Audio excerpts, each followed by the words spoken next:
Hi friends, എല്ലാവരും സുഖമായിട്ടിരിക്കുന്നു എന്ന് കരുതുന്നു. ഞാനിന്ന് പൊന്നാനി ഹാർബറിൽ പോയി കുറച്ച് ചെമ്മീൻ മേടിച്ചു. അവിടെ പോയാൽ നല്ല റേറ്റ് കുറവിൽ കിട്ടും. ഞാൻ വാങ്ങിച്ച ചെമ്മീനാണ് ആ കവറിലാക്കുന്നത്. അവിടെ പോയിട്ട് ചെമ്മീൻ മേടിച്ചുകൊണ്ട് വന്നു.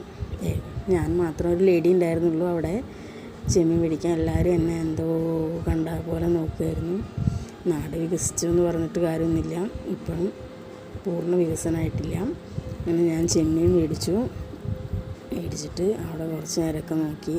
പലതരം ഫിഷുകളുണ്ട്. നമ്മൾ മാർക്കറ്റിൽ നിന്ന് മേടിക്കുന്നതിനേക്കാളും റേറ്റ് കുറവാണ് ഹാർബറിൽ പോയി മേടിക്കുമ്പോൾ. പിന്നെ നല്ല ഫ്രഷ് മീനുമാണ് കിട്ടുക. ഞാൻ അവിടെ നിന്ന് മേടിച്ച ചെമ്മീനാണിത്. 250 രൂപയ്ക്ക് ഞാൻ വീട്ടിൽ കൊണ്ടുവന്നിട്ട് തൂക്കി നോക്കിയപ്പോൾ 3 കിലോയ്ക്ക് മേലെ ഉണ്ടായിരുന്നു ചെമ്മീൻ. എന്നിട്ട് ആ ചെമ്മീനൊക്കെ നന്നാക്കി ഞാൻ അച്ചാറിട്ടു.